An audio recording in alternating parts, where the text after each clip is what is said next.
This is The Extra Point, an Arizona's Family Originals podcast, sponsored by your Phoenix Suns. Well, the Phoenix Suns have an entirely new look on the floor in 2025-2026. Kevin Durant is a Houston Rocket. Got some new players, got some picks to talk about. So let's phone some friends and get some reaction to this, some red hot sports takes. Let's start with the guy who has the best glasses in all of basketball, the one, the only Espo for PHNX. Southwest Bias joins us on the Extra Point podcast. Espo, how did the trade take you when it went down on Sunday? Well, first off, since you're phoning friends, I'm glad this isn't a game show because you'd be in big trouble if I was who you were calling for help. But in terms of the KD trade on Sunday, didn't really catch me off guard. We knew we were close in terms of everything, and we knew it was pretty much down to Miami and Houston, and whoever was the first to blink was going to make it happen. Sounds like Miami didn't even get close in terms of what they were offering. And, I think with Houston, you wound up getting about as good as you could get, 2 starters and a lottery pick. And then you get obviously those 5 second-round picks along with it. I wasn't shocked. I was not disappointed. I just was. Do you have a grade on the trade? It's a C right now. I mean, it was an average trade. You were kind of backed in a corner with Kevin Durant's leverage and the fact that you had made it known in February that he was going to be on the market. So it's average. Now, if they go into the season and they have, the amount of shooting guards they have on their roster right now, and this is the makeup of this team come October, I think you could say maybe it's an F at that point because you haven't made subsequent moves around it. But I think that they are going to make those subsequent moves. They're going to find a way to lighten the number of shooting guards they have on the roster, fill that hole at power forward and center, in part potentially with that 10th pick on Wednesday, and it'll be a better, more well-rounded lineup. I've heard now you can call the Suns Brooks and Dunn. You have a Brooks and Dunn. I'm not sure if that will land with Suns fans. And Suns fans, they love their early 90s country music bands. So. Well, how about Green and Booker? There's got to be some nickname there I'm not thinking of. The two of them playing together offensively. Could that be dynamic? I think the Attitude Era, the Greener and Booker going to bring a backcourt that's going to score a lot. Green's athleticism is fantastic. Now, there's a lot of talk about his performance in the playoffs. It obviously was his first time playing a large role on a playoff team. He did score 38 in a game against Golden State, but this is a 23-year-old kid that is trying to figure out what he's going to become in this league. I talked to a former teammate of his that had nothing but great things to say about him and Dylan Brooks, referring to both of them as warriors and alphas, that they're guys that are going to go out there and give you the best every night, that you're not going to question their heart or their hustle. And to me, that's at least a great starting point when it comes to Green, but also Brooks. But that backcourt, they're going to have to figure out the dynamics of it, just like we saw with Booker and Beal. They never quite figured it out. The question is, will Green and Booker be able to figure that out, or will there be some kind of traditional point guard in the mix where Green comes off the bench? I don't know. It seems like from everything we've heard, it probably will be Booker and Green in that starting backcourt, though. And, Suns fans, I thought would be more upset. I mean, with all the Michigan State connections, they went and got a guy named Green. But I think you'll take your chances with a former number 2 overall pick. You also have another lottery pick. And the Brooks thing is interesting to me because does he fill the Jay Crowder role that was so valuable for this team, the enforcer, or is he just sort of passing through? I think he's exactly what the Suns in their multiple press conferences this offseason with Matt Ishbia and Brian Gregory said that they want. They want gritty. They want tough. They want defensive minded. They want a guy that'll go out there and do pretty much anything to try to help you win. And that's Dylan Brooks. I mean, that's him to a T.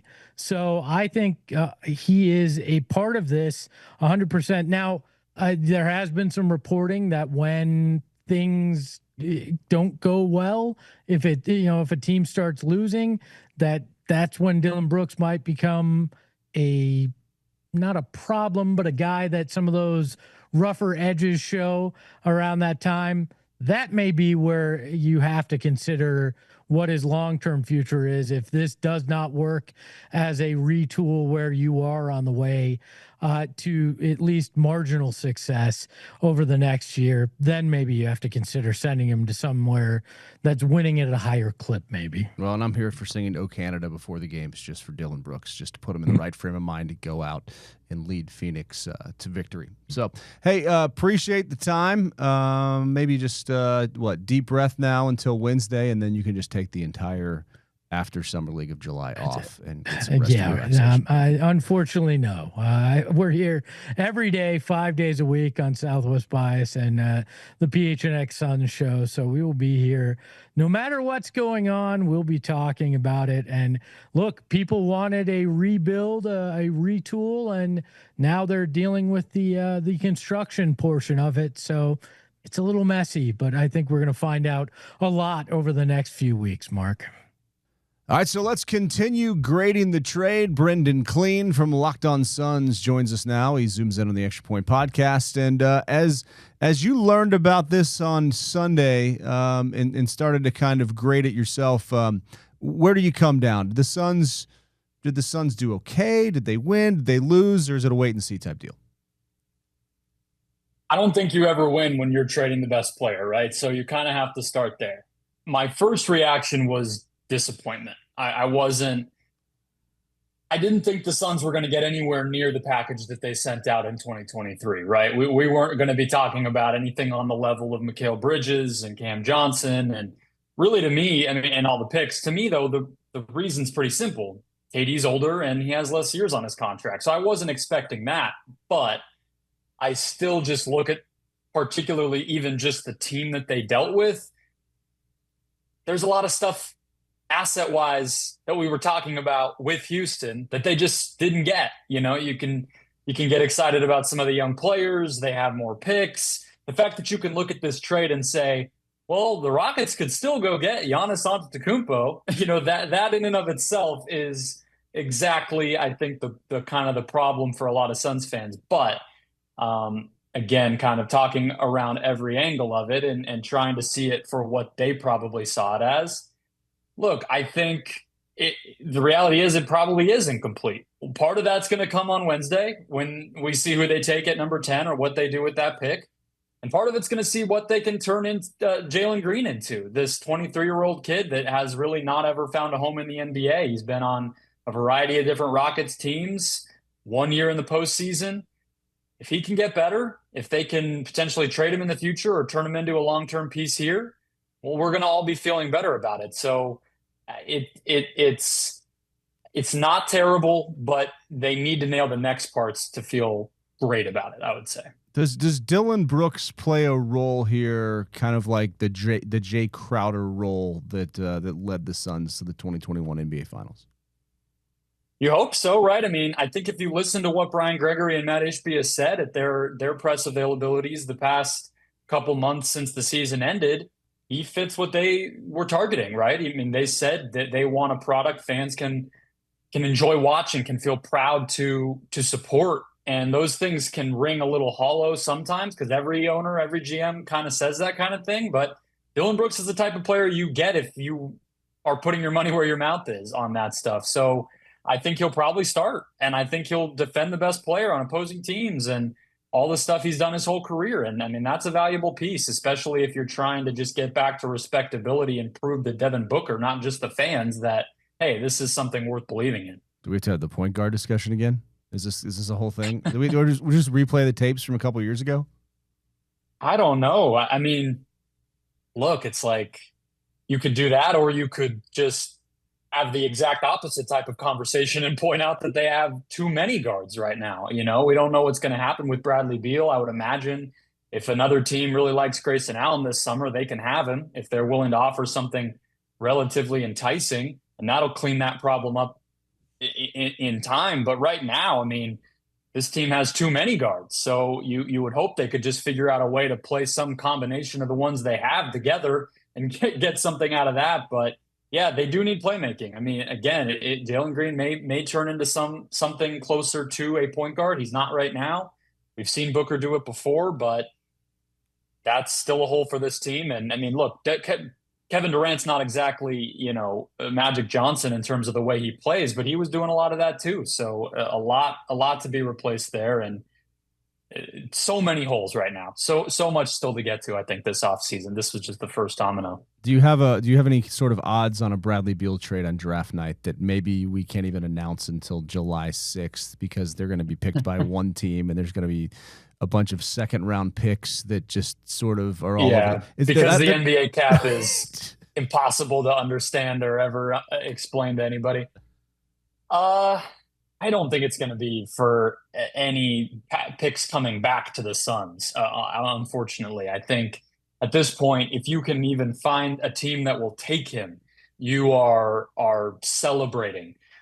So we'll see. They supposedly got those second round picks from this trade as part of the way to hopefully offload Beal onto a team that he approves to go to. That would help a lot of the guard logjam we just talked about. And I think the vibe in that locker room, which he contributed to in a negative way for sure this past season, that's easier said than done. That is a lot of money.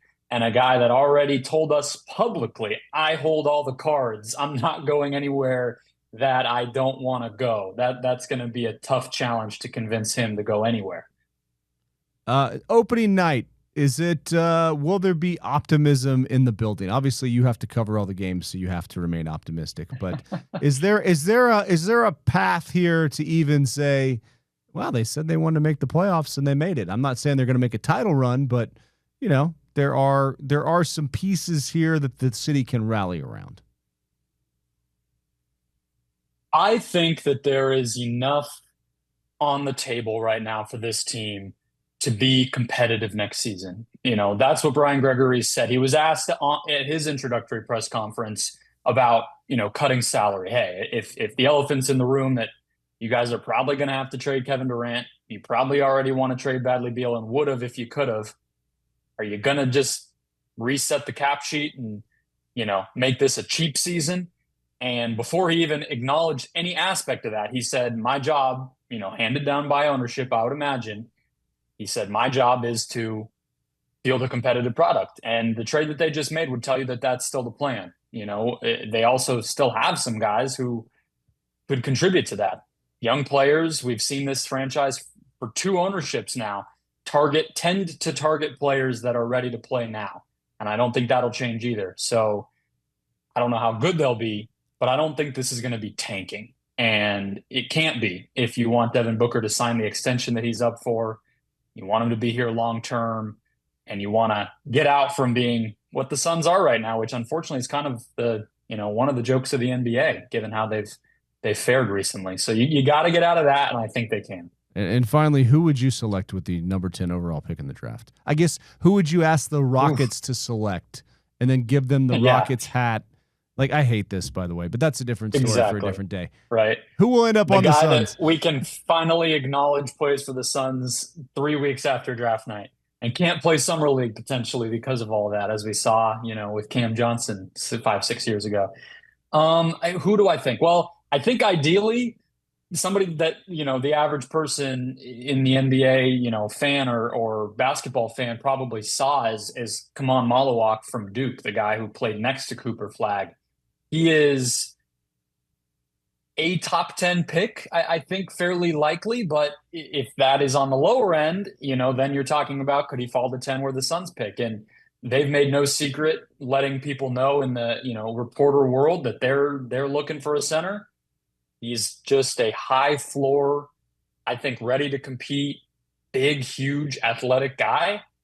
That to me feels like a pretty big win if you're walking away on draft night with a position long term you can feel good about for a pedigree franchise who just made the championship game. I mean, that would be pretty good. So that would be ideal if he could fall and they can walk away with their next franchise center. All right, and two bigs. I want two bigs. That's what Brian Gregory said they're all going to, and we saw that some with Oklahoma City. And I don't know. I'm going to listen to your podcast more so I can really lock into this Locked On Suns. And when does it drop next? Or do you like taking a break? Are you on a commercial break right now to join us, and you're just going straight through the draft? Yeah, might as well just do a 24/7 live stream at this point. Now we all of a sudden have another lottery pick to talk about that we weren't necessarily expecting to have here in the Valley. But yeah, we're every day at least right now. So YouTube, Spotify, Apple, wherever people get podcasts, we're there. Check us out, and we'll keep covering everything that comes down. Fresh out of his own broadcast booth and fresh back from the NBA Finals, Eddie Johnson joins us here on the Extra Point on Arizona's Family. And Eddie, it's been a whirlwind 24 hours here.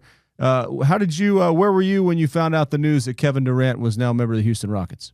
Oklahoma City, my radio show, NBA Today show on Sirius XM, that I do every day. 4 to 7 Eastern time, 1 to 4 our time here in the Valley. Doing that, hanging out, interviewing players, doing what I do during the course of the finals. Wish I was there, obviously watching my team play. So yeah, I was there when I heard the deal. I knew it was upcoming. I mean, it was just got so many feelers that it would happen. So I wasn't surprised that obviously the trade went through. But yeah, I was very curious to see what the Suns would get back. Yeah, and as you I think everybody's kind of grading the trade, especially here in the summer, as there's not a whole lot of other sports news as we get ready for the draft here. How do you kind of stack it all up, and what was the reaction there at the finals as other people were looking down at their phones and finding out the details of the trade? Well, I would tell people, it's probably not over yet. Like, it's so many things that I think both teams have to do in regards to making sure under the salary cap that this trade can even be made. And it will be made, but I'm just saying, there's a lot of maneuverability. You never know. It could be another player thrown in or a player taken away. Who knows? But what we do know is if it stayed the way it is, okay? Obviously, Kevin Durant at 37 years old, it was a tough position for the Suns to be in because, again, no matter how good you are, and Kevin Durant is very good, obviously, they're always still going to throw that age up. Right. And so when you say 37, that's not going to grab a lot of give back. Right. What it's going to do is like almost they want to try to steal what you're trying to, maybe move. And so Suns had to be patient as they were. They had to figure out the best deal. And I'm sure to themselves, they probably felt like maybe they could have got a better deal, but, no one was really throwing it their way. And so I will tell people this, Mark. The Houston Rockets had the 4th best record in the league last year. They had the 2nd best record in the Western Conference. We got their leading scorer, and we got one of the better defenders in the league that improved his offense, raised it back up again this past year in Dillon Brooks. So we get Jalen Green, we get Dillon Brooks. As I said, Jalen Green led the Rockets in scoring. Again, the 4th best team in the league. And then Dillon Brooks averaged 14 points a game, okay, and played 31 minutes a game, and he shot 40% from 3. And that was 2 of their main starters. So I don't know, would you rather have gotten another starter, Şengün? They wasn't moving him. Amin Thompson, they weren't moving him. They got 2 of their starters. They got a 10th pick in the draft. 2nd round picks sometimes can come back to help you. They got 5 of those. Not pristine in some people's eyes, but Jalen Green has a tremendous upside. I wanted to caution people so they know he's 23 years old. Like, I have no clue for me as a basketball player what I was even trying to do at 23 at a high level, right? This kid is 23, never went to college. He's still learning the game. And he's learning how to harness that athleticism and that pure talent that he has. And on a Rocket team, when you have Şengün on there, you have an up and coming Amin Thompson. It got to the point where he had to kind of share everything and had to slow it down a little bit. And I get that. And for a young player, sometimes that's difficult. And in the playoffs this past year, he didn't look good. And I think that's what Suns fans are probably looking at. But just look at the athleticism. Why don't they look at that? I think he dropped 40 on us last year on our floor. Go look at that tape. Yeah. So like he has a tremendous ability. And then Dylan Brooks is just a guy that's going to bother people. You hate him on most teams he's on against yours, but on your team, it might be what the doctor ordered in regards to physicality, providing a bodyguard out there for Devin and Jalen Green, if that's the case. And, and see what happens with the 10th pick. So, again, you're giving up Kevin Durant. Nothing's going to equal that. That's 27 points every night, and 50% from the field, 40 from three. One of the probably arguably the best scorer in the history of our game for his size for sure. And then top 2 or 3 all time. So there you go. Do you then, now with all the guards in the roster, potentially look big with the number 10 pick in the NBA draft now? No, I wouldn't be shocked if they looked at a guard. I wouldn't be shocked. Like I said, I don't think all the guys that's on the Suns right now are going to be on the Suns. They got a ton of perimeter players. So you got to believe that there's going to be some maneuvering, right? So you can't have all those guys. And look, we're early on in this whole process before the season starts. It's the business of basketball. And I always just caution Suns fans, just stay patient. Like, you can't be emotional and the season just ended yesterday. Like, it's maneuverability, it's summer league, it's scouting players, it's maybe signing free agent here, there. It's, maneuverability in regards to a trade. Like, it just started. So let's just wait and see how the result ends in October that we're going to go to camp with, and then kind of make your critique, kind of call Mark up and vent to Mark. Don't call me. Call Mark up. And so. Oh, they do. They do. Yeah. They vent to you too. Yeah, well, they try to get me on Twitter. I respond sometimes, and then sometimes I ignore. But I still love Suns fans. I want the best for them. You watch Oklahoma City win a championship yesterday, a very young team. And I know Suns fans, they feel like a few years ago, we had that opportunity being up 2-0 in the series. And, but you got to make changes all the time. And so let's hope that this starts a trend to be a really good change, and we get back on track. All right, last thing for you, then we're going to let you get some sleep because you came in from the finals and jumped on the radio and are joining us, and we're appreciative here. Do we start having the whole who's the point guard discussion this summer, or does that shake itself out with maybe who's on the roster? How does this become a hot topic? Well, it's always going to be a hot topic, right? So until it's really settled. And I think we should just be patient and see how it plays out. Like I said, there's some good young guards in the draft. So maybe they'll go that way with the number 10 pick. Maybe they'll go big. Just don't know right now, because again, it's early. It'll be some free agents out there. Suns will probably be able to get. They can't get a high end one, obviously, because of the salary cap, but still. You can still get serviceable players that would want to come to Phoenix. And so I just think just be patient. Like, this is vacation time. Like, this is like relaxation time. Wait till around after the summer league and we get into August and October and the team is shaping out, and then you can start to critique. It's hard to critique when you got like 7 2 guards on our team right now, when all of those guys aren't going to be here. Fair. So we just need to be patient. All right. Well, relax, get some sleep. Thanks for joining us on short notice here, and we will be listening leading up to the draft here for EJ's Daily Wisdom. All right. Thanks, Mark. Appreciate it. This is The Extra Point, an Arizona's Family Originals podcast, sponsored by your Phoenix Suns.